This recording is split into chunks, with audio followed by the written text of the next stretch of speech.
자, 내가 좀 보자. 하도 오랫동안 이게 안 왔더니 지금 뭐야, 이름들 잘 몰라가지고 보자.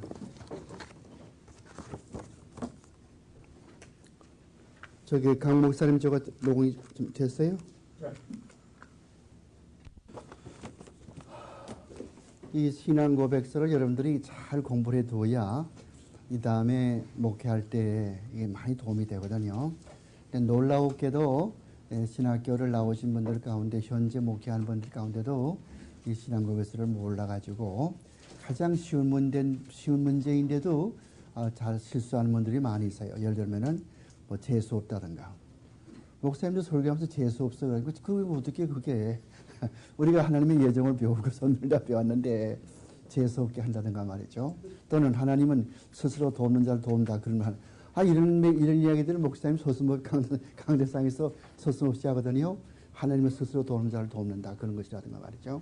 그러니까 이런 것들은 다 이제 우리가 성경을 이제 신앙 고백서를 몰라서 그렇거든요. 그래서 이걸 잘 아시게 되면은 아마 여러분들이 앞으로 이제 오늘 55페이지까지 받았는데 이제 100페이지까지 가게 되면은 그리고 한 챕터에 5개씩 문제가 있는데 그걸 다 풀게 되면은 이제 되게 이렇게 돌아간다. 되게 알게 되죠. 자, 이렇게 공부하시기 바라고요. 오늘은 제 7장에 들어가서 공부를 하도록 하죠. 제 7장에 들어가서 사랑에 대해서 하나님의 언약에 관해서 공부를 합니다. 언약에 대해서 이 언약이라는 말, 우리 성경에 보면 언약이라는 말이 많이 나오거든요. 언약.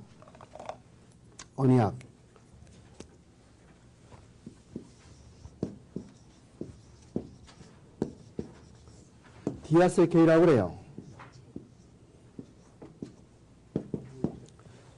디아세케이, 이 언약을 또 우리가 보통 말할 때는 무슨 약속이니 그 말 한다마는 테스타멘툼, 이 테스타멘툼이나 베리트나 디아세케이나 같은 말인데 이게 무슨 뜻을 가지고 있냐 하면은 약속 혹은 또 유언, 유언 알죠? 세상 떠날 때 하는 유언 혹은 약속 그런 뜻을 가지고 있어요. 디아세케이라는 말이. 그리고 이 히브리 말의 베리트 그러면 이 베리트라는 말은 피를 흘린다 그 뜻을 가지고 있고 그래서 이 언약은 피가 흘림이 없이는 언약이 성사가 안 되거든요. 그래서 히브리서에서 보면은 무슨 말을 하냐면은 피 흘림이 없이는 죄 사함이 없다고 그랬지 않습니까? 그리고 또 이 유언하는 사람은 그 유언을 언제 그 성립이 됩니까? 유언하면은 언제 그 유언이 효과를 발생하나 말이에요. 그 죽어야 되거든요. 그래서 성경 말씀 보면은 여기에 16절, 17절, 히브리서 9장 16절, 17절에 가서 보면은 유언을 유언한 자가 죽어야 되나니 유언은 그 사람이 죽은 후에라야 견고한 즉 여기 견고하다는 말은 그 효과를 발생한다고 말이죠.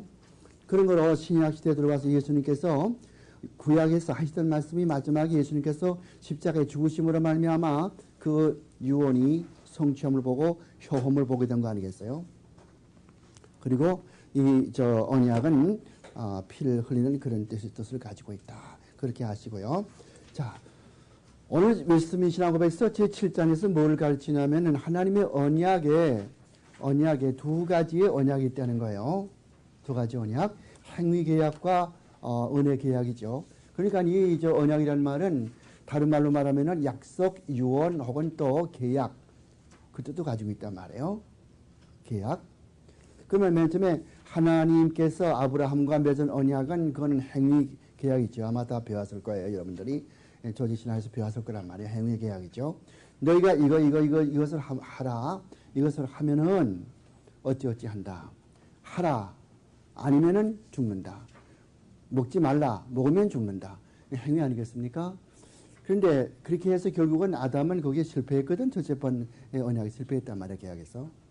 거기에서 실패해버렸어요. 왜? 사탄의 사주를 받아가지고 결국은 거기에서 하나님의 명령을 순종하지 않고 여러분 하나님의 언약 관계에 있어서 이 아담에 가지고 있던 그 자유의지와 여러분이 가지고 있는 그 자유의지를 혼동하면 안 돼요. 아브라함이 저희 아담이 가지고 있던 그 자유의지는 하나님 앞에 완전히 순종할 수도 있고 순종하지 않을 수도 있는 완전한 자유였단 말이죠. 그 프리윌. 근데 그가 하나님 앞에 순종하지 않는 편을 택해 가지고 타락한 다음에 나오는 모든 인간들의 마음에는 자유의지라는 것이 실제로 자유의지가 아니고 죄의 노예 상태에서의 자유의지거든요. 그런 거로 여러분들이 마음에서 보면은 우러나오는 것은 온갖 더러운 것밖에 없단 말이에요.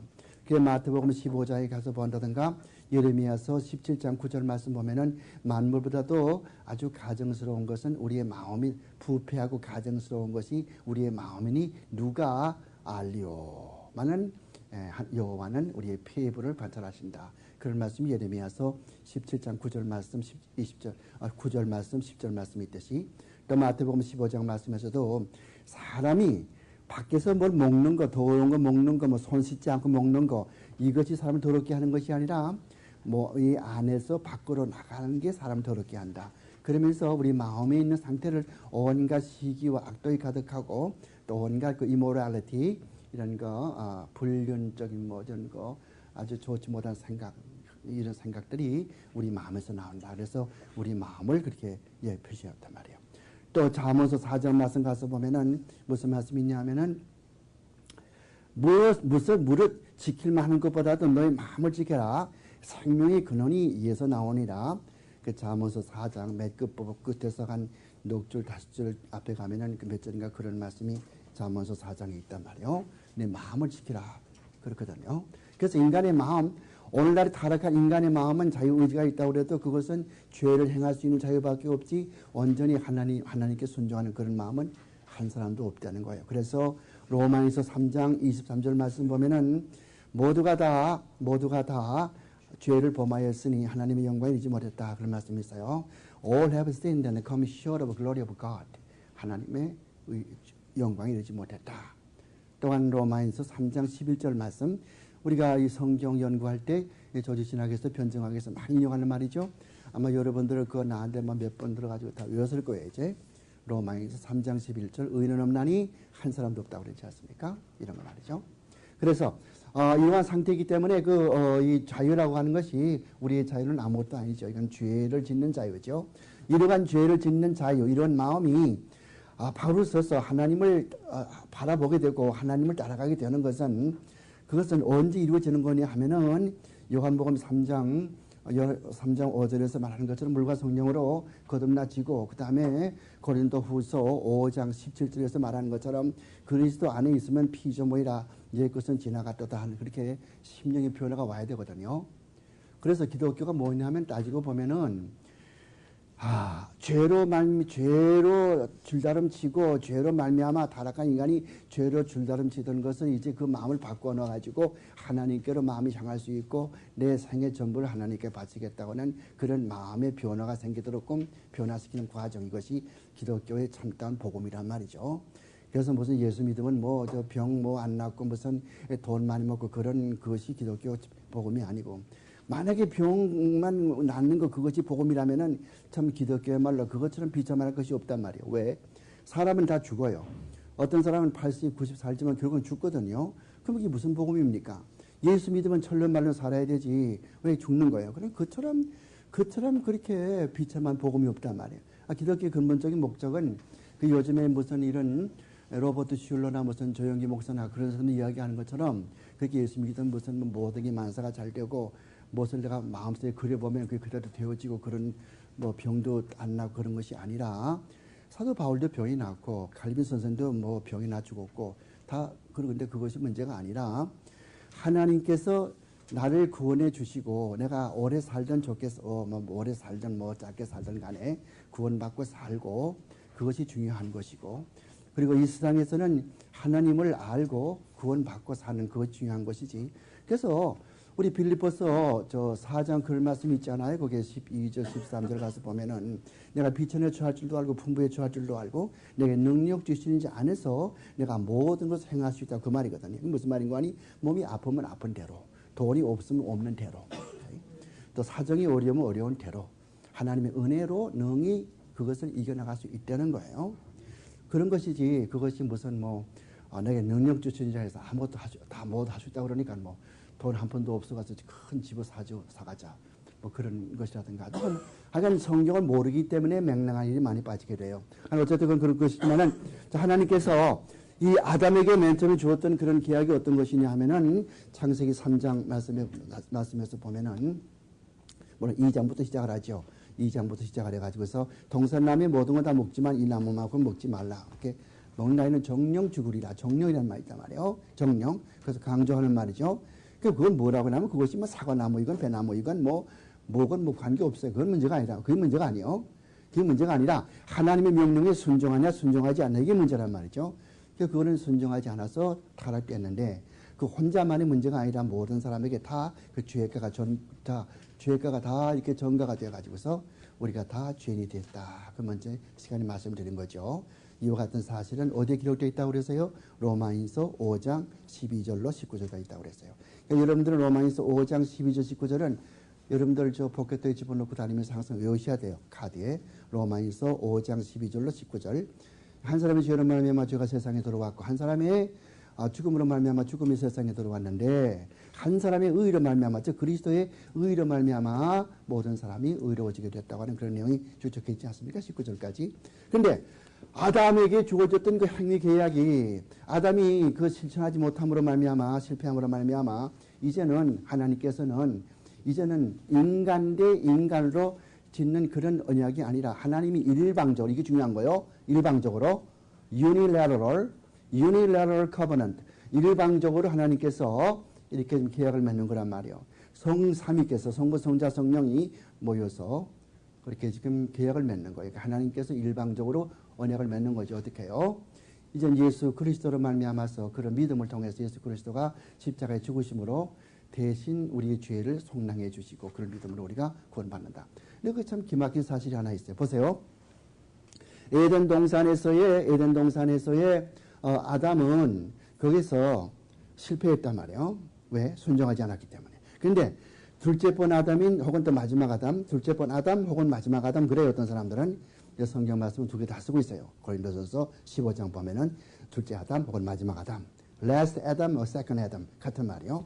둘째 번 아담은 하나님께 완전히 순종함으로 말미암아 첫째 번 아담과 대조가 되는 거예요. 첫째 번 아담은 순종하지 않았기 때문에 실패했고 또 땅에서 났기 때문에 실패했고 이 둘째 번 아담은 하늘에서 났으며 또 끝까지 순종했기 때문에 그것이 의가 돼서 그분의 의가 나에게 전가돼서 나는 의가 없지만 나는 의롭지 못하지만 나는 부정하지만 나는 더럽지만은 그분의 의가 내게 전가돼서 내가 그분의 의의 옷을 덧입고 하나님 앞에 의롭다고 인정받는 거거든요. 그래서 하나님께서는 그리스도의 십자가의 공로 그것이 근거요. 칭의, 여담에 나오지만 이제 칭의의 근거란 말이에요. 그리고 방편은 어떻게 이루어지나? 방편은 우리가 가지고 있는 믿음. 그럼 그것도 우리 믿음이 아니죠. 하나님께서 주신 것이죠, 믿음. 에베소서 2장 8절처럼 그것이 너희에서 난 것이 아니니 아무도 자랑치 못하게 하려 함이라. 이도 선물이 아니겠어요? 하나님이 선물로 주신 그 믿음을 통해서 예수 그리스도의 십자가의 그 대속의 대업 이것이 근거가 돼서 우리를 의롭다고 봐주신단 말이죠. 그래가지고 결국은 그 행위계약에 실패했기 때문에 이제는 은혜계약. 그 두 번째 계약은 뭐라고 그래요? 은혜계약이라고 한단 말이에요. Covenant of Grace. 첫째 번은 Covenant of Work. 그건 행위계약이요. 그건 실패했어요. 아무도 행위계약을 통해서 구원받을 사람이 없고 갈라디아서 2장 16절 뭐라고 써있어요? 갈라디아서 2장 16절 말씀 보면은 율법을 지켜서는 아무도 의롭다 함을 받을 육체가 없다고 그랬죠. 또한 로마인서 3장 20절도 로마인서 3장 20절 말씀에도 율법을 지켜서 구원을 받을 육체가 없나니 율법을 지킴으로 말씀은 뭐를 죄를 깨달을 뿐이니라 그런 말씀이 있거든요. 그렇잖아요. 그러니까 우리가 행위 계약 가지고는 구원받을 사람이 없고 하나님의 은혜의 계약으로 우리가 쭉 이렇게 오늘까지 인도해 주신다. 그걸 이제 볼 수 있는데요. 이제 신앙 고백서 원문 들어가서 봐요. 하나님과 피조물 사이의 거리는 너무나 커서 비록 이성적 피조물들일지라도 창조주로서의 하나님에게 오직 순종할 의무만을 가지고 있다. 이건 뭘 말하냐면은 여러분 칼빈주의나 개혁주의 혹은 또 성경적인 사상 가운데 하나님과 인간 관계에서 가장 강조하는 게 뭔지 압니까? 하나님과 인간 사이에 인간 사이의 그 구분, 이걸 명확히 한단 말이에요. 하나님은 여기 계시지 않습니까? 하나님 여기 계시잖아요. 여기 인간이죠. 이 사이에 저 한계선을 명확히 걷는 게 이게 보수주의요. 자유주의는 이런 게 없어. 자유주의는 이게 왔다 갔다 한다고. 왜 그러냐 할 것 같으면 어떤 때는 또 이게 인간이요. 요거 하나님이고. 그래서 인간이 하나님 판단해 버린다고. 내가 박사 5개 가지고 있으니까 하나님 당신은 성경에서 이 말씀이 잘못된 거니까 you made a mistake. God, okay, I'm sorry to say, but you made a mistake. 이런 식으로 말하는 거. 이게 이제 자유주의 신학자들이란 말이죠. 그러나 성경적인 가르침은 그런 것이 아니라 인간은 하나의 점에 불과하고 아니면 아주 보잘것없는 하나의 피조물에 불과하고 욥이 뭐라고 합니까? 인간을 구독이라고 하죠. 구독이라고. 구독이라고 한단 말이에요. 사람들은 이거 참 징그럽다고 하지만 하나님이 그렇게 보신단 말이죠. 하나님을 눌러볼 때 인간은 아무것도 아니에요. 하나님의 자비와 긍휼과 은혜가 없으면은 인간은 한시도 숨을 쉬지 못하는 게 인간이란 말이에요. 이걸 인간들이 모른단 말이에요. 전부 자기가 잘난 줄 생각한다고. 그 교만이죠. 그래서 성경은 교만을 꺾어버리죠. 교만한 자를 물리친단 말이에요. 야고보서 5장 4절에 있는 것처럼 말이에요. 그러면은 이 하나님에서 이 개혁주의나 이 보수주의나 성경적인 것은 뭐요? 하나님과 인간 사이의 distinction, 이 구별을 명확히 한단 말이에요. 무슨 말인가 하니 인간은 피조물이기 때문에 하나님에게 전적으로 의지할 수밖에 없고 하나님께 순종할 수밖에 없고 하나님은 스스로 계시고 인간에게 예속되지도 않고 인간에게 의존하지도 않고 그냥 자기의 존재 주권을 가지고 쉽게 말하면 자기 뜻대로 행하신단 말이에요. 모든 것을. 이렇게 생각하는 것이 성경적이고 이것이 Reformed Theology, 개혁주의라고 하는 것이고 이것이 여러분이 학교에 나와 있는 칼빈 신학교의 신조 그런 생각이고 성경적이고 그렇단 말이죠. 그렇다면은 여기서 맨 처음에 1절에서 하는 게 그거란 말이에요. 그래서 하나님과 피조물 사이에 그런 거리가 두죠. 너무 크단 말이에요. 창조주로서의 하나님에게 오직 순종할 의무만을 가지고 있다 그랬죠. 그렇기 때문에 여러분들 이 개혁주의적인 또 칼빈주의적인 또 보수주의적인 그런 교회 내가 설교들은 무슨 설교 많이 나옵니까? 항상 순종. 이거 사람들이 뭐라고 그래요? 저 목사는 율법주의자다. 율법주의. 그러죠? 모르니까 이거 뭐라고 그랬어요? 여러분 율법주의는 자꾸 내가 이야기하지만 율법주의는 그런 것이 아니고 율법을 지켜야만 그것이 공로가 돼서 구원받는다. 이게 율법주의란 말. 누가 그렇게 가르쳐요? 어떤 목사가 세상에. 지금도 그런 사람이 있다면 그거 정말 이단이지 그거는. 근데 그 율법 그 지켜가지고 어떻게 구원을 받아? 그렇지 않아요. 근데 하나님께 순종하지 않을 것 같으면 그 율법주의라고 그런다고. 그럼 어떡하잔 말이요? 그 말씀 순종하지 않고 제멋대로 굴레버섯 송아지 먹으라 마음대로 왔다 갔다 할까? 죄 마음대로 짓고? 이건 이제 장로들이고 하여간 뭐 목사들이고 그냥 신학생들이고 그냥 너무도 모르니까 순종성에 나올 것 같으면 손 들고 나가버리기 많은 거야 그냥. 그 뭘 좋아할 것 같으면 서로 사랑합시다. 얼마나 고생하노 사랑하지. 이렇게 할 것 같으면 좋았어. 우리 목사님 은혜가 참 충만해 그러죠. 잘못된 거 아니겠어요? 순종이요. 첫째 번 아담이 왜 실패했습니까? 순종하지 않았기 때문에 실패했단 말이에요. 둘째 번 아담이 왜 성공했습니까? 왜 그분이 의로웠습니까? 끝까지 순종했기 때문에 이루신 거란 말이에요. 빌립보서 2장 맨 끝에 가서 뭐란 말이에요. 그가 인간의 몸을 입고 오셔서 하늘의 영광 부르기 이 땅에 오셔가지고서 그 죽기까지 순종했으니 십자가의 죽으심이라. 그러므로 그런 모든 만물 가운데 이름을 뛰어나게 하사 모든 무릎이 그 앞에 꿇고 모든 입이 그를 찬양하고 말이죠. 그러니까 여기에서 이거를 참 여러분들 이게 자세히 공부하려면요. 이 한 챕터 가지고서 한 2시간을 해야만 다 들어가요.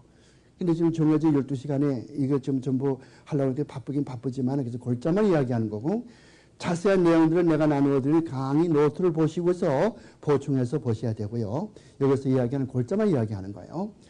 그 다음에 가서 봐요. 보세요. 그러나 그들은 하나님으로부터 의무 수행의 결과로 그들의 축복과 상급으로 얻을 수 없었고 오직 하나님 편에서 자원적으로 자기를 낮추심에 의해서만이 그것을 얻을 수 있었는데 하나님은 그것을 언약의 방법으로 표현하기를 기뻐하셨다. 무슨 말이냐면 처음부터 하나님께서는 인간과의 언약을 맺어서 이 언약이라고 하는 것이 하나님께서 일방적으로 우리에게 주시는 것이요. 여러분이 그걸 받을 만한 자격이 있어서가 아니라 어떤 요즘 잘못된 신학이 뭐냐면은 하나님은 나를 만드셨으니까 나를 창조하셨으니까 하나님 책임이지 않겠는가? 그런 거를 나는 뭐 책임 있으니 마땅히 하나님은 당신이 할 거 마땅히 할 거 하는 것이니까 그게 무슨 큰 은혜겠는가? 그 생각하는 사람. 그게 아니란 말이에요. 인간은 여기서 본 것처럼 아주 보잘것이 없는 미물에 불과하단 말이에요.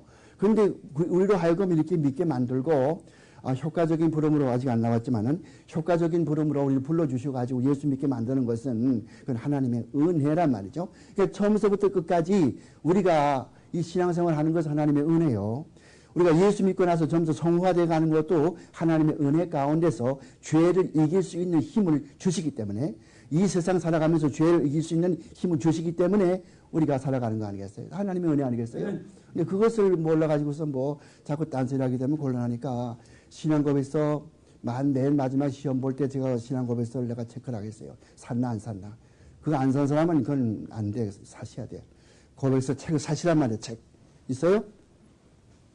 이런 거 사시라고.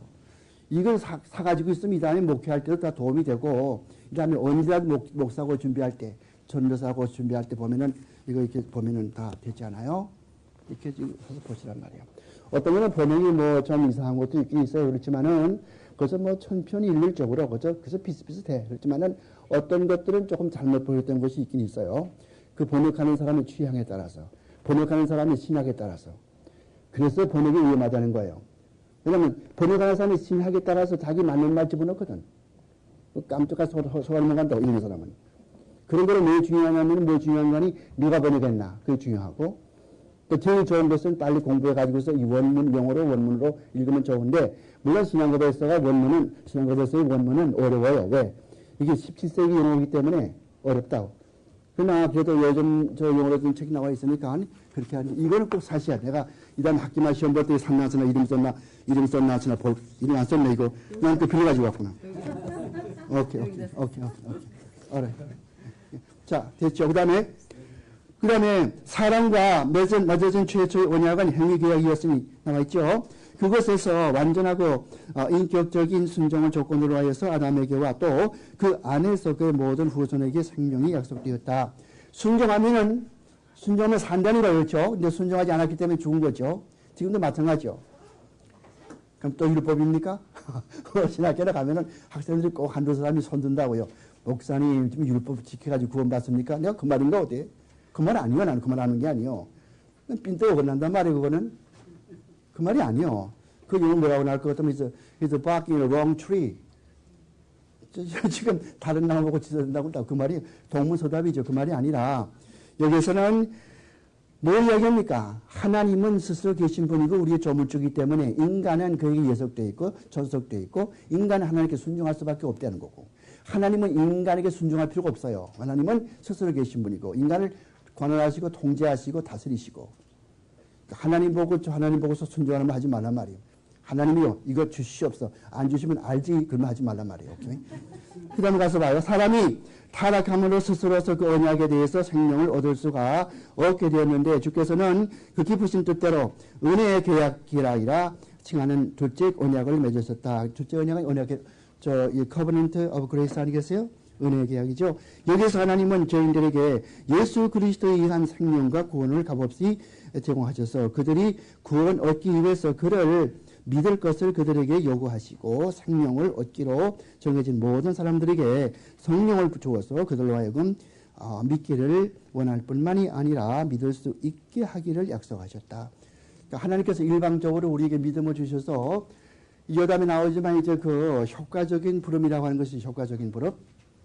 효과적인 부름을 통해서 우리가 예수를 안 믿으면 안 되도록끔 우리 마음속에 영어로 말하면 쉬워요. God gave us inclining heart.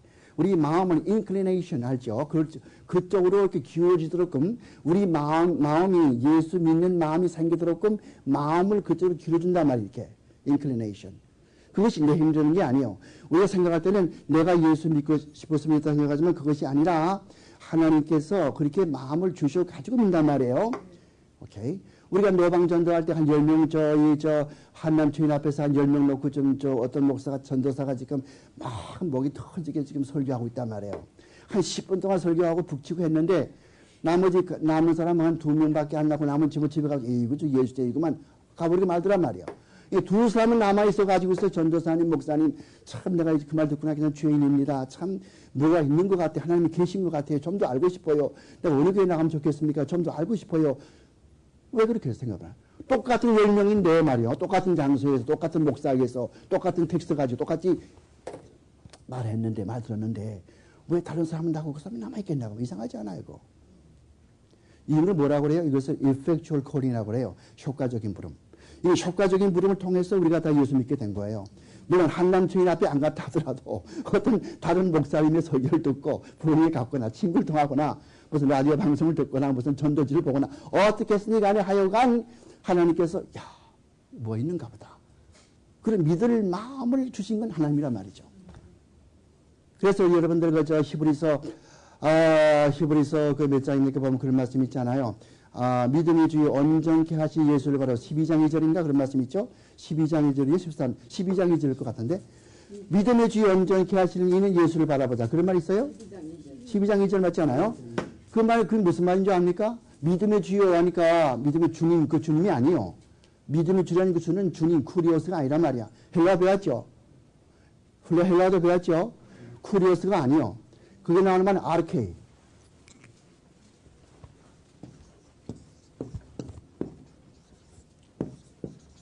아르케곤이라는 말은 무슨 말인가 할 것 같으면 시작한 분, 혹은 또 스타트 하신 분, 맨 처음에 시초. 믿음을 시작하신 이인 예수를 바라보자고 말이요. 그것도 무엇에 가서 온전케 하시는 그 무슨 말이요? 여러분 텔레오가 무슨 말이에요? 헬라말에서 텔레오 배웠어요? 아시는 분? 텔레오 뜻이 뭐예요? 텔레오? 목적을 이루다, 목적을 달성하다. 텔레오. 그래서 예수님께서 십자가에 달리실 때 뭐라고 그랬어요? 다 이루었다? 그런 말 했죠? 그러면 안 했는가 예수님께서? 하셨죠? 그럼 가만히 있어.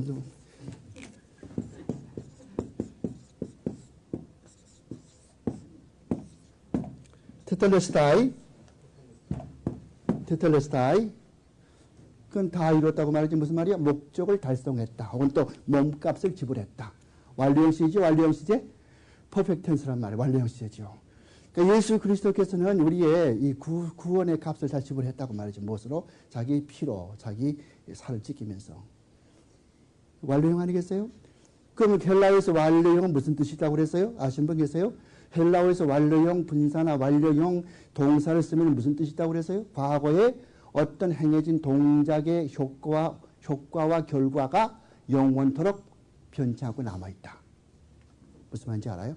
과거에 되어진 어떤 동작의 결과와 효과가 영원토록 변치 않고 남아있다. 이때만 헬라 말에서는 완료형 쓰는 거예요. 예를 들 것 같으면은 어디요? 에베소서 2장 8절 말씀 보면은 무슨 말씀이 있어요? 여기가 믿음을 통하여서 은혜로 구원 얻은 난 이것은 너에게서 난 것이 아니요. 그렇죠? You have been saved by grace through faith 그 말이요.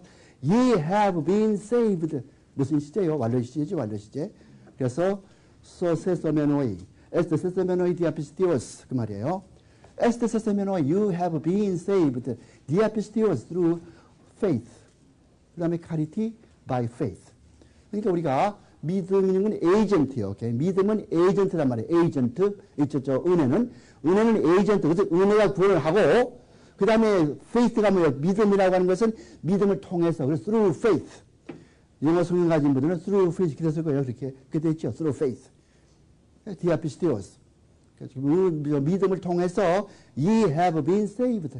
너희들이 구원을 받았는데 과거 완료형 시제니까 완료형 시제는 과거의 어떤 동작의 결과와 효과가 영원토록 변치하고 남아있다고 그랬으니까 과거에 한번 구원받은 상태가 영원히 남아있다. 그런 거로 결론적으로 한번 구원받으면 구원을 잃지 않는다.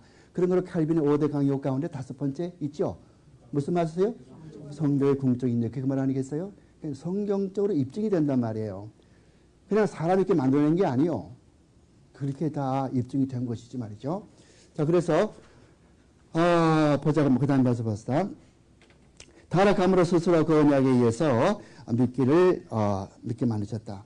그 다음에 이 은혜의 계약은 성경에서 자주 테스타멘트라는 이 언약이라는 그런 이름으로 나타나는데 이것은 유언자 예수 그리스도의 죽음의 영원한 기억과 그다음에 자기에 속하는 모든 것을 포함하여 언급하신 것이다. 여러분 구약 성경에서 그런 의식법이 많지 않습니까? 그 의식법이 왜 있어진 겁니까, 여러분? 의식법이 왜 있어진 거예요?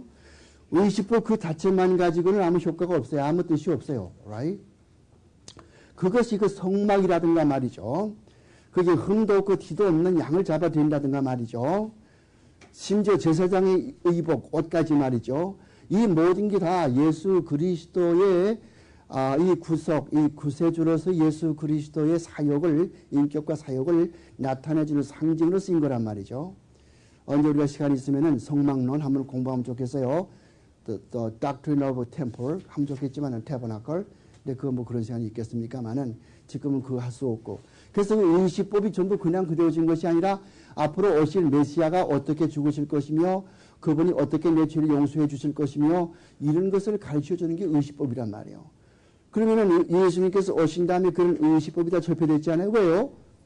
본인이 오면은 그림자는 필요가 없어요.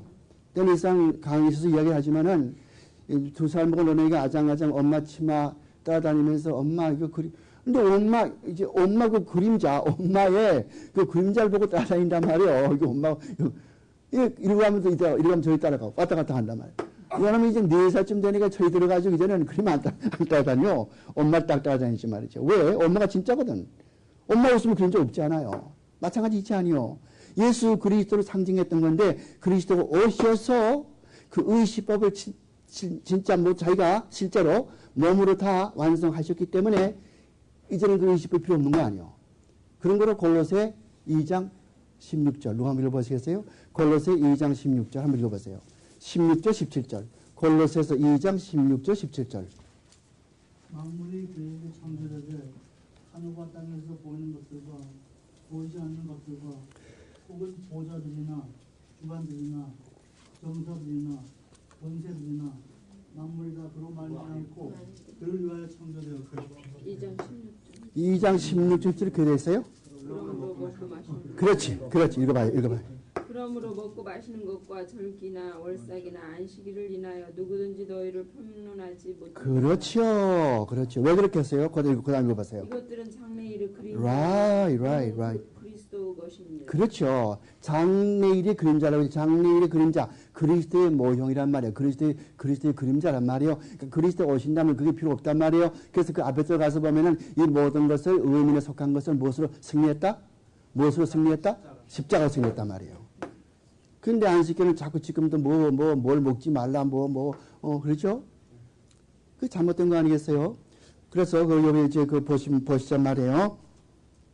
그 다음에 6번, 복음 시대에 있어서는 실체이신 그리스도께서 나타나시며 이 언약을 시행하는 규례들은 말씀의 전파와 그 다음에 세례와 주의 만찬의 이런 성의 집행으로 대치됐다. 그래서 비록 규례의 수가 적고 또 보다 더 단순화해서 외면적 영광이 적게 보여도 이 언약은 유대인과 헬라인을 포함한 모든 민족들에게 보다 더 충분한 명확히 나타나며 영적 효과를 가지고 있다.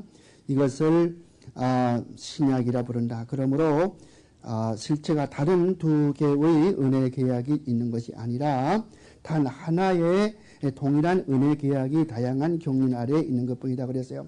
무슨 말인가 하면은 옛날에 행위 계약 있었지 않습니까? 행위 계약도 사실 따지고 보면은 하나님께서 그러한 은혜를 주시는 거란 말이죠. 은혜를 주셨기 때문에 은혜 안에서 그런 계약이 있다는 거예요. 하나님께서 그런 은혜도 안 줄 것 같으면 행위 계약도 아무것도 없을 것 아니에요? 그런 거로 지금 우리가 성경적으로 이야기하는 거는 이 기독교의 모든 교리는 모든 가르침과 또 모든 이런 이 성경적인 이런 교훈은 처음부터 끝까지 하나님의 은혜로 이루어진다는 거죠. 하나님께서 천지 창조를 만드신 것도 하나님의 은혜 가운데 만들어졌고 그리고 그분의 영광을 위해서 지어진 것이고 말이죠. 인간을 지은 것도 하나님의 은혜 가운데 지어진 거고 여러분 하나님께서 무슨 동물이나 사람을 지을 필요도 없었어요. 그러나 그 하나님의 기쁘신 뜻대로 은혜 가운데 지어진 거거든요. 그러므로 이 은혜 체험이라고 하는 것은 요즘 무슨 환상을 보고 계시를 보고 이렇게 은혜 체험하는 것이 아니라 성경 말씀 표기되면은 창세기 1장 1절부터 벌써 하나님의 은혜가 넘쳐 나온단 말이죠. 그래서 그 은혜 가운데서 모든 걸 생각하는 것이에요. 여기서 뭐라고 그래요? 과거에는 하나님께서는 언약 그런 행위 계약을 주었지만은 그것이 마지막에 실패해서 이제는 새로운 행위, 이 은혜 계약을 줬는데 행위 계약도 결국은 하나님의 은혜의 것이기 때문에 결국은 신학적으로 말하면 두 개 언약 그러지만은 구약에 들어가 있는 행위 계약이나 신약의 은혜 계약이나 모두가 다 하나님의 은혜에서 유래된다. 그것을 가르쳐 주고 있는 거예요. 그 요즘에 잘못된 교리들은 이제 제가 못하겠습니다만은 집에 가서 보세요만은 잘못된 것이 뭐그 은혜 계약과 무슨 행위 계약을 가를 필요가 뭐 있노? 성경에 그런 말이 없지 않느냐? 그렇게 말하는 사람들이 많이 있지만은 그러나 성경에 보면은 삼위일체라고 하는 그런 교리도 없어요. 그런 말도 없어요. 그러나 성경은 분명히 삼위일체를 가르쳐 준단 말이죠. 우리가 우리의 그 이성에 어긋나는 우리 그 논리에 어긋나는 그런 일들이 성경에서 자주 보이지만은 그래도 하나님께서 말씀하시는 것이기 때문에 그대로 믿을 수밖에 없는 것이고 이것저것 따지고 믿으면은 누구까지 전에 알 것 같으면 18세기의 계몽주의, 독일의 계몽주의들, 독일의 계몽주의 혹은 또 이성주의자, 레셔널리스트, 이성주의자들, 무슨 F.C. 바우라든가 말이죠. 또는 프리디 슐라이르마크 같은 사람 말이죠. 이런 사람들 어떻게 믿습니까? 모든 걸 따지고 이성적으로 따져가지고 이성에 맞으면 믿는 것이고 경험을 해서 경험에 맞으면 믿는 것이고 그게 안 되면 안 믿는 것이고 그런 게 기독교 신앙은 아니라고 말이에요. 무슨 말인지 이렇게 말할 것 같으면은 그럼 맹목적으로 믿으라는 말이냐? 맹목적은 아니죠. 맹목적은 아니고 우리가 믿어야 할 도리가 성경에 다 기록이 되어 있어요. 여러분 성경이 뭘 가르칩니까? 성경이 교훈하는 게 뭐예요? 성경의 교훈이 뭔지 아십니까? 여러분 신앙고백서를 읽어보시면은 거기에 대요리문답 제5문, 그 소요리문답 제3문, question number 3 of shorter catechism, question number 5 of larger catechism. 그게 보면은 성경이 요긴하게 가르치는 것이 뭐뇨? 그런 말이 있어요. 그 성경이 뭘 가르치냐고 말이에요? 대답은 두 가지예요. 하나는 우리가 하나님에 대해서 알아야 될 것을 가르쳐주고 있고 다음에 두 번째는 하나님께서 우리에게 어떻게 하나님을 섬겨야 될 것을 가르쳐주는 거예요. 대답이 그런 거예요. 여러분 아직 그걸 안 배웠으니까 대요리문답 소요리문답 안 봤으니까 그렇지만 한번 보세요. 쭉 보시고 대요리문답 몇 가지 있다고 그랬어요? 196문? 196문이고 또 소요리문답은 97문. 예. 그걸 다 한번 보셔야 됩니다. 자, 그 다음에 이제 우리 그리스도의 권한 이건 참 그 다음에 8번이요. 굉장히 이거 중요한 건데 이거를 30분 동안에 어떻게 해내나 보자. 중보. 여러분, 성경을 우리가 펴서 볼 때, 그리고 기독론을 되게 공부할 때에, 맨 처음에 이렇게 되지 않습니까? 맨 처음 신학 공부할 때 뭐가 나옵니까? 신문 나오죠, 신문? 하나님 어떤 분이 나온다, 어떤 분이신가? 그 다음에 두 번째는 인간론 나온다면, 인간이 어떤 상태에 있는가, 인간? 그 다음에 세 번째가 기독론이란 말이에요. 우리가 어떻게 하나님 앞에 구원받기 위해서 예수 그리스도가 우리의 중보자로서 구원을 일으켜 주시는가? 기독론. 그렇죠? 그 다음에 나오는 것이 뭐냐 할 것 같으면은 그 교회란. 어떻게 하나님께서 그리스도를 통해서 교회를 주셨는가?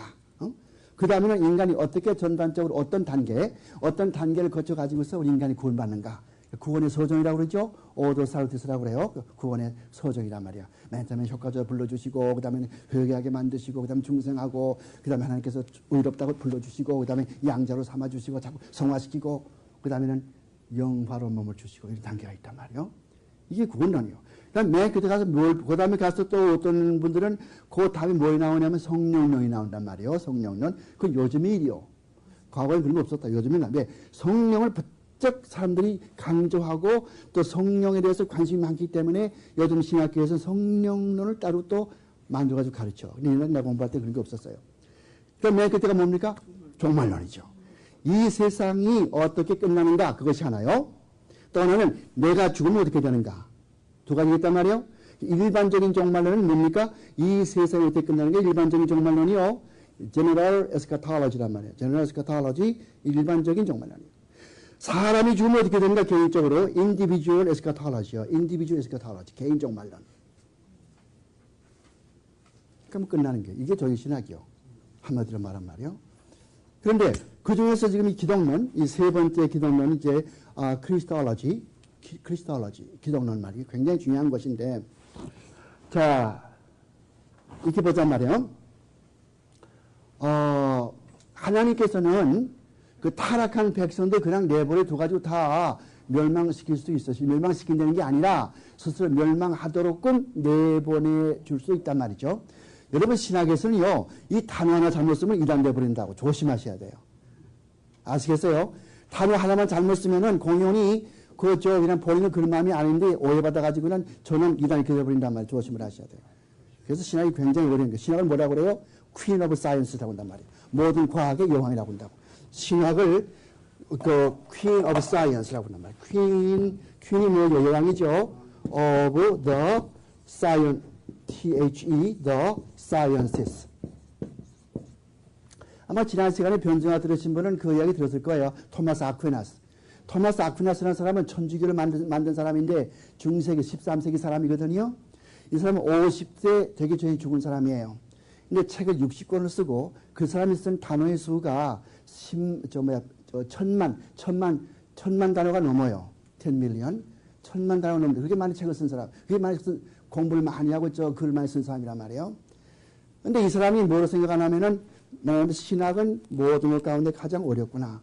그래서 이 사람이 맨 처음 써낸 저 말이란 말이에요. 그래서 theology is the queen of sciences. 모든 학문의 여왕이 바로 이 신학이다. 어렵거든요. 자, 그런데 그렇게 하나님께서 모든 사람을 그냥 내버려 지옥으로 보내는 게 아니고 조심하셔야 돼요. 지옥으로 보내는 게 아니라 그 타락한 상태로 내버려 두어서 그냥 그대로 멸망할 수도 내버려 둘 수도 있었다고 말이에요. 근데 이제 하나님의 은혜로서 그는 그 중에서 얼마를 구원하시기를 좋아하셨기 때문에 그런 구원의 계획을 창세전에 세우셨거든요. 그런데 그걸 어떻게 이룩하시냐 하면은 인간이 죄를 지었기 때문에 죄를 지은 인간 아니에요? 돼지 아니죠. 소가 아니란 말이에요. 만약에 소나 돼지가 죄를 지었을 것 같으면 아마 인간의 형상이 있고 있지 않고 소나 돼지의 형상이 있고 왔을 거예요. 그러나 소나 돼지는 인간도 아니고 그건 짐승에 불과한 것이고 그 소나 돼지는 영혼도 없고 죽으면 그뿐이고 무슨 천당에 지옥 가는 것도 아무것도 없고 요즘에 신학자 가운데 또 소도 돼지도 천당 간다 또 그런 신학자 생겼다고 그러면 또. 뭐 얼마나 좀 이상한 말씀이 많이 나오는지. 그러니까 인간이 죄를 지었기 때문에 인간일 수밖에 없는 거죠. 그래서 예수 그리스도의 인성이 필요하게 된단 말이죠. 그래서 우리와 똑같은 그런 질고를 다 감당하시고 우리와 똑같은 것을 다 치유를 다 감당하시고 죽으신 것이고 또 그 다음에 예수 그리스도의 동정녀 탄생 이것도 나와야 된단 말이에요. 예수 그리스도가 만약에 보통의 상륙방법으로 나왔더라 것 같으면은 죄인일 거란 말이죠. 죄인이란 말이에요. 그 이상하다. 마리아는 죄 안 타고났나? 마리아는 죄가 없나? 천주교에서 말하는 것처럼 마리아는 원죄가 없나? 그 질문하겠죠? 여러분 성경에서 볼 것 같으면은 여자가 중심이 아니고 남자 중심이지. 여러분 창세기 마태복음 1장 보세요. 마태복음 1장 보면은 낳고 나오지 않습니까? 계보. 그거 보면 전부 남자가 누구를 낳고 남자가 누구를 낳게 돼 있단 말이에요. 근데 마리아에게 왔을만큼은 유독하게 뭐라 쓰는 거 아니? 마리아에게서 예수님이 나시게 돼 있단 말이에요. 한번 다시 자세히 가서 읽어보세요. 이상하죠? 왜 마리아에게 와서 이렇게 말했을까? 생각해보란 말이에요. 마리아의 동정녀 탄생을 이야기하는 거예요. 그러니까 그 남자의 유전을 받지 않고, 즉 죄의 유전을 받지 않고 동정녀 탄생하셨다. 그럼 예수님은 죄가 없거든요. 만약에 예수님이 죄가 있다 할 것 같으면은 죄인의 죄를 용서할 수 있겠습니까? 안 되잖아요. 그렇죠? 우리 모두가 다 죄인 아니겠어요? 한 사람 예외가 없이 말이죠. 다 죄인이란 말이에요. 죄인인데 우리의 죄를 씻기 위해서는 죄가 없으신 분이라야 우리의 죄를 씻지, 죄가 똑같이 있는 분이라면은 니나니나 똑같은데 세임인데 어떻게 그 용서해 주겠단 말이에요. 그래서 죄가 없으신 동정녀로 탄생하셨고 물론 구약의 모든 말씀에서 처녀 몸에 날 것을 말씀하셨어요. 예를 들 것 같으면 이사야서 7장 14절 보면은 보라 처녀가 잉태하여 아들 낳으리니 이름을 뭐라 한다? 이름을 임마누엘이라고 말씀했죠. 이사야서 9장 가서 볼 것 같으면 그는 평강의 왕이라 그런 말씀 있지 않습니까? 또 기모자라 묘사라 정사 어깨에 메어 그런 말도 있지 않아요? 그러니까 모두가 다 구약에다 예언되어 있는 거란 말이에요. 예언되어 있는 건데 하나님의 계획은 그렇게 인간이 죄인이기 때문에 죄인인 인간의 모습으로 와야 되겠는데 죄를 가지면 안 되겠고 그러니까 죄가 없으신 동정녀 몸에 태어나기 때문에 이 동정녀 탄생은 굉장히 중요한 사실이란 말이에요. 지금 목사들 가운데 동정녀 탄생 믿는 사람은 한국 목사 몇 명 있을까? 미국 사람들은 거의 안 믿는 거예요, 동정녀 탄생을. 어떻게? It's an impossibility. It's impossible. 어떻게 동정녀 탄생이 있을 수 있어? It's an impossibility. It's unscientific. 물리쳐버리죠. 그러나 동정녀 탄생은 성경에서 강조하고 있고 1930년대에 저게 누가 나왔냐면 31년도에 뭐가 나왔냐면은 저게 저 메이천 박사라고 하는 사람이 있어요. 메이천 박사. 메이천 J. 그레이션 메이천 박사가 있는데 이 사람이 쓴 책이 뭐인가 하면은 동정녀 탄생이라는 책이에요. The Virgin Birth of Christ. 그리스도의 동정녀 탄생, The Virgin Birth of Christ라는 책, 이 두꺼운 한 300페이지 된 책이 있단 말이에요. 그래서 뭘 강조합니까? 내가 한 말 그대로란 말이에요. 예수 그리스도께서 동정녀 탄생이 없었더라면은 우리의 죄를 어떻게 속해주겠느냐 말이죠. 다 똑같은 죄인인데. 여러분 구약 성경에서 왜 흠도 없고 티도 없는 양을 보냈어요? 흠도 없고 티도 없는 양을 왜 잡아다 드렸단 말이에요. 생각을 해보란 말이에요. 그 뭐 좀 깨끗한 것 좀 핸섬한 그런 그 양 갖다 드리면 얼마나 좋겠어요? 안 됐거든요. 왜 그래요? 예수 그리스도의 흠도 없고 티도 없는 죄가 없으신 예수 그리스도를 상징하는 모양 아니에요. 그렇지 않습니까? 그런 거로 그래서 이 땅에 이제 오셔서 예수님께서 동정녀 몸에 오셔서 왜 또 30년까지는 아무것도 안 하시고 여러분 이런 말을 한 분이 있어요. 어떤 분이 그런 말을 했냐면은 켈서 이런 뭐다 하나 생각이 갑자기 안 난다. 켈서 모턴 켈서. 예. 모턴 켈서라는 사람이 있어요. 이 사람은 성경의 목사인데 뭐라고 그랬냐 할 것 같으면은 예수 그리스도께서는 거기에 바미tz바 할 때 12살 그때 바미tz바 할 때까지는 성전에 올라갔다 가서 길을 잘못 들어가지고 아버지 어머니 놓쳐가지고 그랑 어머니가 야단쳐가지고 겨우 찾았는데 그 다음부터 성경 보니까 예수님에 대한 이야기가 없고 나중에 나타난 것을 얼마 있다가 요단강에 세례받는 예수님이 나왔단 말이죠. 그럼 그동안 어디 계셨는가? That's the big question. 그러니까 뭐라 생각하냐면 이 켈서를 하는 사람은 그 사람은 인도에 가가지고서 구루에게서 배웠다. 그리고 예수의 시체는 어디 있냐면은 카슈미르, 인도의 카슈미르에 묻혀 있다. 그렇게 말하는 사람이 성공의 목사, 켈서 목사죠. 이게 목사요. 안수받았다고요. 기독교 목사요. 불교 목사 아니요. 힌두교 목사 아니요. 기독교 목사란 말이죠. 그런데 그렇게 이제 그렇게 뭐 여러 가지 그런 낭선이 많이 있지만은 그동안에 예수 그리스도께서는 나사렛 지방에서 목수일을 도우시면서 갈릴리 지방에서 기다렸죠. 왜 기다렸습니까? 뭘 기다렸습니까? 안수 받을 때 기다렸다. 무슨 안수? 요단강에 세례 받을 때. 요단강에 세례가 또 뭐냐? 그분이 죄가 있는가? 죄라고 하는 거 여러분과 내가 알고 있기는 뭡니까? 우리 죄를 씻는 거 아니겠어요? 세례 받는 거. 죄를 씻는 것인데 속사람이 거듭난 것을 밖으로 인치는 게 세례인데 예수님께서 죄인입니까? 죄인이 아니거든요. 그분은 우리 인간과 똑같은 성정을 가지고 있는 분이요. 시장하셨고 잠이 왔었고 피곤하셨고 그런 분이요. 한 가지 차이는 뭐냐면 죄가 없는 거 아니겠습니까? 그럼 죄가 없으신 예수께서 왜 세례 받는 거예요? 그 세례는 예수님의 대제사장으로서의 안수식이거든. 그래서 성경 말씀 보면 민수기 8장 가서 보면은 남자가 30살이 넘어야만 제사장으로 안수받을 수가 있어요. 오케이? 또한 제사장인 사람에게 안수를 받아야 돼요. 오케이? 또 세 번째는 조건은 뭐요? 소명받은 사람. 하나님의 소명을 받고 나이가 30살이 넘고 그리고 제사장인 사람에게 세례받고 안수받고 그 세 가지 조건 예수께 충족시켰죠. 누가복음 3장 말씀 보면 오른쪽 페이지 아랫단에 누가복음 3장 볼 거면 그때 세례받을 때 예수님의 나이가 30세쯤 되었더라. 그게 됐죠. 누가복음 3장 저 오른쪽 페이지 아랫단에 그런 말이 있어요. 그때 예수님의 나이가 30세쯤 되었더라. 오른쪽 페이지 누가복음 3장 오른쪽 페이지 아랫단인데 그 몇 절인가 그죠?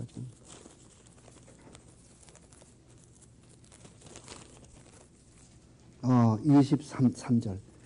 3장 23절. 누가복음 3장 23절에 그런 말 있죠? 왜 이렇게 됐겠냐 말이에요? 그동안까지 세례받을 안수, 대제사장으로서의 안수받을 준비하시는 거예요. 그 전에도 해서 주의를 할 수 있었겠지만 하나님의 구속사업을 할 수 있었겠지만은 왜? 율법을 철저하게 지키기 위해서. 여러분 예수님께서는 우리의 의를 대신해서 율법을 철저하게 지켰다고. 그런 거로 내가 내 자신이 율법을 지키지 못하니까 나를 대신해 율법을 완전히 지키신 예수 그리스도에게 돌아옴으로 말미암아 그분의 공로 의지에서 내가 율법을 다 못 지켰지만 지킨 것처럼 인정받는단 말이에요. 이게 얼마나 참 고마운 일이고 얼마나 참 극한 일이요. 여담에 이제 칭의에 대해서 나오지만 그게 그 뜻이란 말이에요. 그래서 그 하나님께서는 30세쯤 되었고 그 다음에 또 예수는 하나님이시니까 그 먼저 없고 누구한테 세례받았어요? 세례요한 누구요? 누구 아들이요? 누구 아들이요? 아버지 이름 누구요? 사가랴죠. 그 직업은 뭐예요? 그 사람 직업은? 그렇죠. 그러니까 세습적으로 아버지가 제사장이니까 아들도 제사장. 딱 맞아 들어가지 않아요? 그러니까 이게 어떻게 증명되냐면 그 다음에 그 예수님이 세례받고 나서 그 다음에 어디 들어갔냐면은 물론 광야 시험도 받고 그렇게 했지만은 그 다음에 어디 들어갔냐면은 어느 성전에 들어가니까 이놈들이 그냥 비둘기도 팔고 그냥 돈도 받고 난장판이란 말이요. 그 어떻게 했어요? 채찍까지 막 다 쫓아내버렸죠. 그래서 뭐라고 그랬어요? You're doing fine job. 그랬습니까? 아니죠. 당신이 무슨 권세를 이렇게 하냐 그랬잖아요, 사람들이. 예수님께서 뭐라고 그랬어요? 나도 하나 물어보자 말이야. 요한의 세례가 하늘에서 온 거냐? 땅에서 온, 사람에서 온 거란 말이야. 사람에서 온 것이 하늘에서 온 거야. 하늘에서 왔다고 것 같으면은, 그 당시 모든 사람들은 다 세례 요한이 정말 이 구약의 마지막 선지자 알고 있단 말이야. 마지막 선지자인 이 세례 요한 많은 사람들이 두려워하고 공경하는데 그분의 세례 받은 게 이게 사람에서 왔다고 것 같으면은 너 세례 요한은 무시하냐? 이렇게 될 거고 말이지. 하늘에서 왔다고 것 같으면은 너 하늘에서 왔다는 걸 인정하면서 왜 내가 세례 받은 걸 무시해버리냐? 꼼짝 못하죠. 가만히 있는 거야. 나도 너 대답할 것도 없지. 나도 대답하지 않노라. 그랬죠. 그게 무슨 증거예요? 세례 요한에게 세례 받으신 것은 안수받은 것, 요한 제사장으로서 안수받은 것이기 때문에 이제는 성전은 내 기도하는 집이고 만민이 기도하는 집이고 내 집이고 내 집을 더럽게 하지 말라. 그런 뜻이 아니겠어요? 그래서 이제 그런 거 자꾸 딴 얘기 나가는데 그래서 하나님께서는 그 인간의 예수를 이렇게 보내시고 이 구속을 하기 위해서는 예수님의 이런 적극적인 또는 능동적인 순종과 혹은 또 소극적인 능동적인 수동과 소극적인 수동이 있단 말이에요. 소극적인 그런 순종이 있어요. 영어로 positive obedience and passive obedience. 예수 그리스도가 십자가에 죽으실 때에 어떤 면에서 능동적인 순종이냐 하면은 하나님의 뜻을 그대로 순종하신 거예요. 이 죽으셔야 되거든요. 왜 죽으셔야 됩니까? 피 흘림이 없이는 죄사함이 없잖아요. 또 구약 성경에 보면은 모든 그 제사 지낼 때에 반드시 짐승을 어떻게 죽였습니까? 죽여가지고서 피를 드리지 않습니까? 그렇죠? 지성소에 들어갈 때 어떻게 했습니까? 1년에 한 번씩 지성소에 들어갈 때 대제사장이 그릇에 나가서 양의 피를 담아가지고 어떻게 했어요? 그 피를 뿌렸단 말이에요. 스프링클링. 뿌렸어요. 뿌림으로 말미암아서 백성의 죄를 용서받는 거 아니겠어요? 피지요? 그래서 이 언약도 아까 말했죠? 디아세케이. 피 이야기했지 않습니까? 그렇게 해서 이제 그렇게, 능동적인 순종은 하나님의 말씀, 거기에 순종하는, 그 다음에 수동적인 순종이라고 하는 것은 직접 예수님께서 그 이 고난과 죽음을 맛보셨다고 하는 거. 이게 수동적인 그런 순종이죠. 이 둘을 통해서 예수 그리스도께서 구속을 완성하셨어요. 그리고서는 그분은 그 다음에는 그 두 가지를 좀 더 자세히 말할 것 같으면은 예수님의 낮아지심과 높아지심으로 설명할 수도 있어요. 낮아지시라는 건 뭔가 하면은 하늘의 영광 보좌를 버리고 인간으로 왔다고 하는 거. 인간으로 오신 것이 첫째 번 낮아진 거예요. 다음 두 번째는 인간이 오셔서 인간의 모든 고통을 다 맛보신 것. 배고픔도 맛보시고 졸음한 것도 맛보시고 고통도 맛보시고. 그렇죠? 그 다음에 세 번째는 십자가의 죽으심. 이런 것들이 다 낮아지심이거든요. 그 다음에 높아지심이 뭐냐 하면은 3일 만에 부활했지 않습니까? 부활이죠. 그 다음에 또 승천하셨죠. 그 다음에 하늘에 지금 하나님 우편의 보좌에 앉아 계시죠. 다음에 또 재림하시죠. 이런 것들은 다 exaltation. 영어로 말할 것 같아요. 우리말로 말하면은 승귀라고 그러죠. 높아지심. 승귀 알죠? 이게 무슨 승자요? 이게 무슨 승자죠? 그거야죠. 높아진다는 거. exaltation. 다시께서 exaltation. 또 낮아지면 humiliation. humiliation. 낮아지심. humiliation. 이런 두 가지 그런 국면으로 볼 수 있고, 다른 얘기로 하면은, positive obedience and passive obedience. 적극적인 그런 순종, 소극적인 순종 이렇게 말할 수도 있고, 어쨌든 간에 이 두 인성과 신성을 겸유해서 이런 십자가의 구속을 완성하셨다. 그런데 기독론에 들어가서 조심할 것이 뭐냐면은, 예수 그리스도는 인간에 불과하다. 그렇게 말하는 사람들이 있었어요. 또 예수 그리스도는 하나님에 불과하다. 인간이 아니다. 그렇게 말하는 사람도 있고, 이런 사람들은 다 잘못된 것이거든요. 예수 그리스도를 논할 때에 그는 인간이지 하나님이 아니다. 그렇게 말해도 이단이요. 또 반대로 그는 하나님이지 인간이 아니다. 그래도 이단이란 말이에요. 예수 그리스도는 항상 인성과 신성을 같이 가지고 계시다고. 근데 한 사람, 나쁜 사람이 한 사람이 있어요. 네스토리우스. 이 네스토리우스는 어떤 양반인가 하면은 he's a funny guy. 네스토리우스 이름이 외셔야 돼요. 이제 물론 교회에서 다음 시간에 공부하겠습니다만은, 시간이 빨리 흘러가는구나, 시간이. 네스토리우스. 이 양반은 어떤 사람인가 할 것 같으면은, 예수 그리스도는, 여러분 예수 그리스도 몇 분이십니까? 한 분이죠. 그리스도 한 분이죠.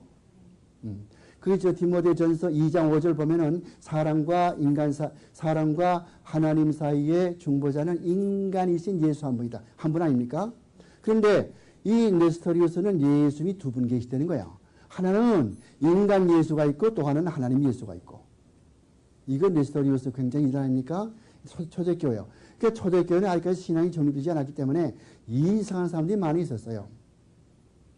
그리고 또 유디커스 같은 사람은 또 예수는 하나님이지 인간이 아니다. 그런 사람도 있었고, 아리우스 같은 사람은 예수님은 인간이지 하나님이 아니다. 그런 사람도 있었고 말이죠. 이게 전부 다 뭐예요? 정말 잘못된 거 아니겠어요? 그러니까 초대교회는 이런 기독론 때문에 이 예수님의 인격과 사역, 이것 때문에 논쟁이 참 심했다고. 기원 1세기, 2세기는 영지주의, 노스티시즘, 이것 때문에 복잡했고, 3세기, 4세기는 예수님의 이 기독론, 그 다음에 5세기, 6세기는 삼위일체론, 이것 때문에 복잡했고, 이것이 언제부터 나중에 할 것 같으면은 어거스틴 때 와서부터 점점 나아지고 사도신경이 완성되어 있던 5세기, 6세기 와서 완전히 다 그런 게 없어지고 지금은 잘 되어 가지만은 또 대신에 그게 다 정립이 되니까 그 다음에 또 뭐가 들어왔습니까? 이 천주교 세력이 들어와가지고서 뭘 가르쳐 줍니까? 그래가지고는 또 이상한 교리를 가르쳐 주죠.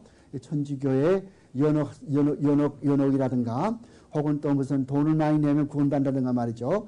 또는 모든 사람은 교회에 순종해야 된단 말이에요. 이런 것들 말이에요. 교회에 순종하지 않으면 장사도 안 지내주고 결혼식도 안 해주고 말이죠. 이렇게 한다든가. 교회에 순종하지 않으면 신부에게 순종하지 않으면은 연옥에서 안 내주고 말이요. 이렇게 한다든가 말이죠. 여러분 가톨릭 성경 보면은 가톨릭 성경 말고도 보세요. 천주교와 개신교가 만든 성경 있죠. 무슨 성경이죠 그게? 그래서 공동번역. 공동번역 보면은 구약과 신약 사이에 7개의 이상한 그게 편지가 들어가 있다고. 메케비상, 메케비하, 수잔나의 노래, 벨과 용, 이런 거 말이죠. 이게 뭡니까? 외경이란 말이에요. 그 외경 왜 쓰는지 알아요, 그 사람들이? 천주교 사람들이 외경에다 왜 집어넣냐 하면은 성경을 아무리 뒤져봐도 돈을 많이 내면은 연옥에서 나온다고는 그런 교리가 없어, 성경에.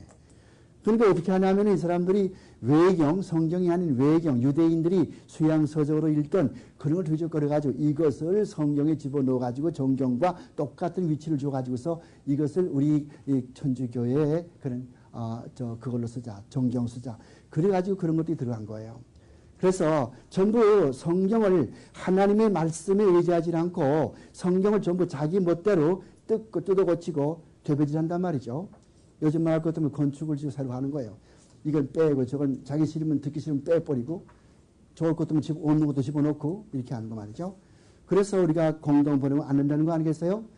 지금 성경을 보는 시간이 아니지만은 성경에서 어떤 성경들이 참 좋은가 그런 문제에 대해서는 여러분들 아메리칸 스탠다드 버전 같은 거 좋고요. 우리말 성경에서는 그저 내가 가지고 있는 거 이게 좀 무난해요. 아직까지 이거. 이게 2조 시대에 나온 거지만은 개혁판 이거 좋고 또 그다음에 그 요즘에 뭐 톰슨 무슨 최인 성경 있죠. 그것도 좋고요. 그렇지 않고 무슨 뭐 새 번역이니 무슨 뭐 공동 번역이니 뭐 현대인을 위한 번역이니 뭐 스코필드 번역이니 모파트 번역이니 그런 것들은 별로더라고. 그다음에 가서 그래서 예수 그리스도의 인성과 신성 그것도 중요하고 동정녀 탄생 중요하고 그다음에 예수님의 이제 그 재림 나중에 이야기를 하겠지만은 그래서 이제 성경 본문 좀 보도록 하죠. 하나님은 그의 영원하신 뜻을 따라서 그의 독생자 주 예수 하나님과 사람 사이의 중보자, 선지자, 제사장, 왕, 또 이게 참 중요한 게 하나 있군요. 여러분 예수님에게는 세 가지의 그런 직책이 있지 않습니까? 삼중직이 있잖아요. 왕의 직분과 선지자 직분과 또 제사장의 직분 세 개 있단 말이에요. 여러분 성경 말씀을 그대로 믿지 않고 성경 말씀에 잘못이 있다고 믿고 이제 천주교수는 뜯어고치고 마음대로 그렇게 하는 사람은 예수님의 이 선지자 직분을 무시하는 사람이란 말이에요. 예수님의 선지자 직분이 뭡니까? 예수님께서 하나님께서 말씀하시는 것을 우리에게 전해주시는 그 말씀이시거든요. 그런 의미의 선지자 아니겠습니까? 이 제사장의 직분이라고 하는 것은 예수님께서 십자가에 돌아가신 우리의 구속을 완성하신 왕의 직분이라고 하는 것은 예수님께서 우리를 좀 관할하시고 치리하시고 통치하시고 그렇게 하시는 거 그런 거 아니겠어요? 그러므로 예수님께서 이 땅에 다시 오시는 그런 그 왕권 그것을 무시해 버린다든가 내가 주님 앞에 순종하기를 원치 않는다든가 말이죠. 여러분 왕으로 모시면은 그 신하가 어떻게 해야 되겠습니까? 그저 뭐 왕이나 중전마마한테 어떻게 해야 되겠어요? 신하들이 말이에요. 그건 복종에 순종해야 될 건 아니겠어요. 그러니까 성경 말씀에 순종하지 아니하는 사람은 예수님 왕권을 무시하는 거란 말이죠. 또 예수가 십자가에서 돌아가신 거 나와는 관계가 없고 그냥 구원의 길만 열어놨기 때문에 믿고 싫으면 그만두고 그건 인간에 달려있다. 그렇게 말하는 사람은 예수 그리스도의 제사장의 직분을 무시한단 말이죠. 그렇잖아요. 그러므로 왕권과 제사장 직권과 선지자 직권 다 믿는 사람은 여러분과 똑같이 신앙고백에서 그대로 믿는 사람들이 아니겠습니까? 우리가 하나님 앞에 순종할 줄도 알고 성경 말씀을 가감없이 그대로 믿고 또 하나님께서 그리스도를 보내셔서 십자가에 죽으셨기 때문에 그런 내 죄를 대신 짊어지고 주신 분이기 때문에 나는 구원받을 자격이 없지만은 예수님께서 사랑하시고 은혜 주셔서 나를 택해 주셔서 예수 믿게 됐으니까 하나님 앞에 고마우고 은혜스러운 것이고 그거 진짜 아니겠어요?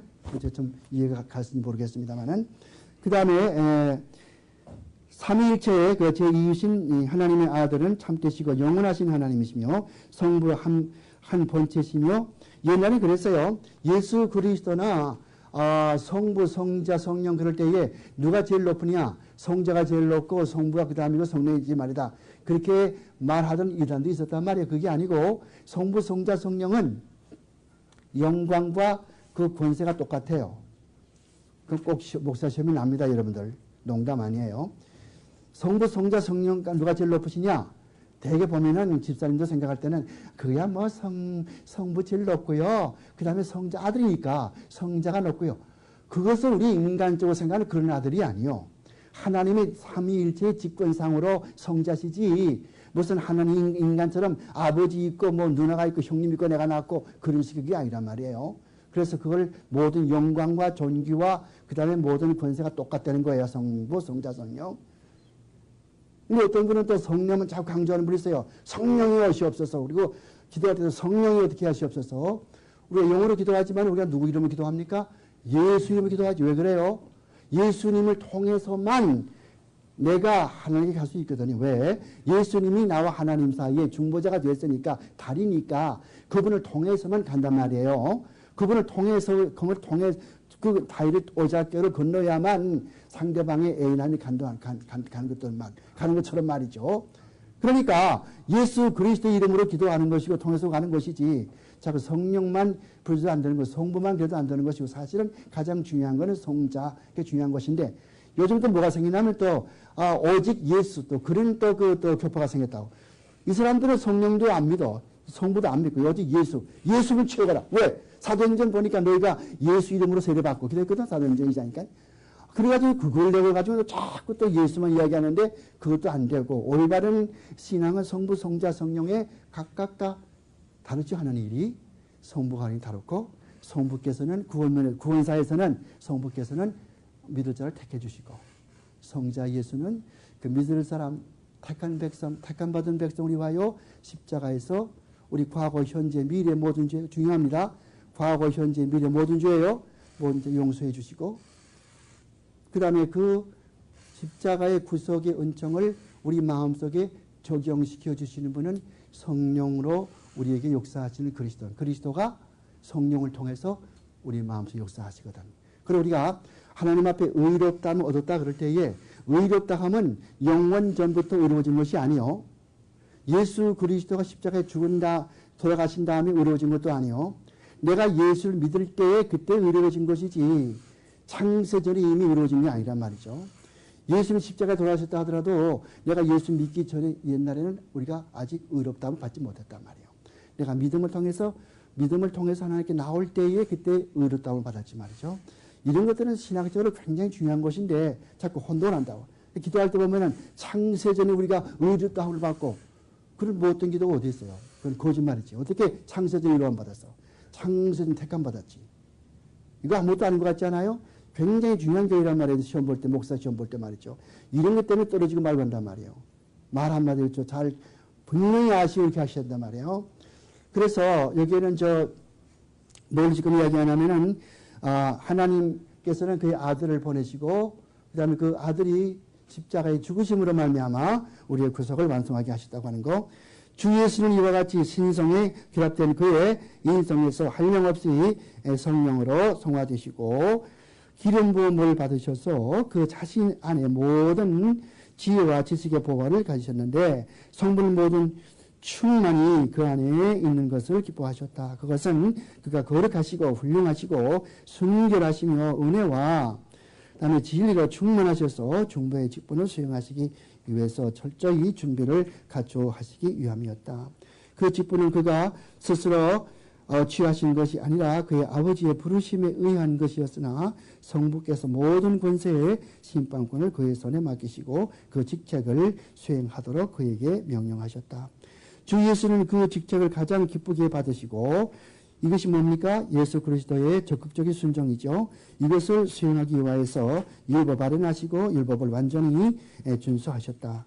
그 영혼의 극심한 괴로움을 친히 참으시고 그의 신체의 가장 아픈 고난을 견디시고 이게 뭡니까? 예수 그리스도의 소극적인 순종이죠. 십자가에 못 박혀 죽으시고 장사되어 사흘 만에 아래 무덤에서 살아나셨다고 말해요. 썩음을 보지 않았다. 3일 만에 그는 고난을 받으신 그 동일한 몸으로 죽은 자 가운데서 살아났다. 근데 생각할 것은 예수 그리스도의 부활이 저도 참 자주 시험이 나는 문제지만은 예수 그리스도께서 어떤 모양으로 부활했냐 그럴 때에 여호와의 증에서 뭐라고 말하냐면은 영으로 부활했다. 영으로 He was resurrected in spirit, not in body.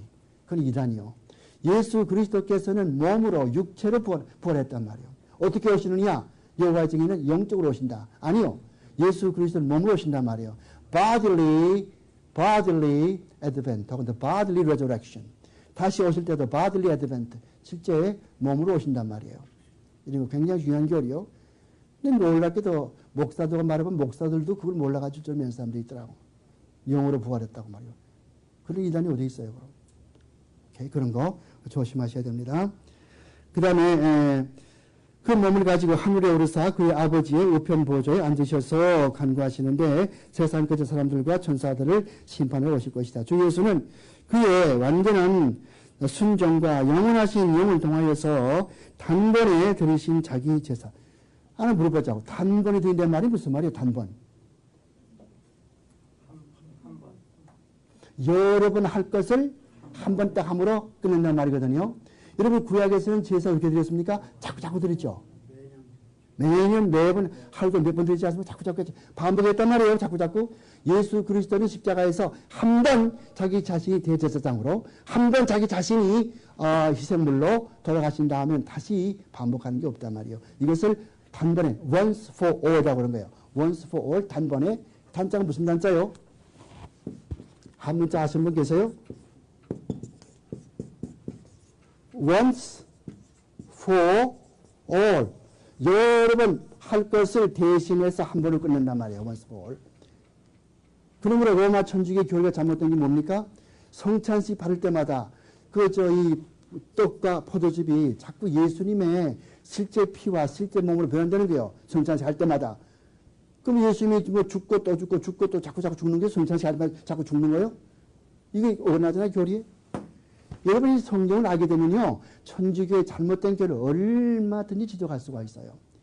이렇게 말할 것 같으면 남의 교파 공격한다고 싫어하겠지만은 좀 더 시간이 있으면 자세히 하면 좋겠어요. 여러분, 그 교파를 공격하는 게 이게 죄가 되나 생각해 보자 말이에요. 성경 말씀 보면은 온유한 자는 복이 있나니 그래서 제가 땅을 차지할 것이요. 그 온유하단 말이 무슨 말이요? 상대방이 아무리 가르쳐주고 아무리 악해도 나는 죽어서 가만히 있으란 말입니까? 그 말입니까, 여러분? 그 말이 아니거든요. 진리 안에서는 우리가 일어나서 진리의 싸움을 그럼 왜 십자가 군병들아 주의 일어나라고 그랬고, 어떻게 성경 말씀 예배서 6장 10절 볼 것 같으면 갑옷을 입으라고 그랬습니까? 무슨 방패를 들고 말이요, 화평에 무슨 신발을 신고 무슨 구원의 투구를 쓰고 왜 그런 말을 해서 영적인 전쟁이거든요. 그런 말이 아니에요. 영적으로 싸울 건 싸워야 된단 말이죠. 근데 뭐 온유하라고 그랬으니까 아무리 해도 이건 뭐 그래 좋은 게 좋지 뭐 그렇잖아요. 푸시 모양으로. 일본에 가가지고서는 일본에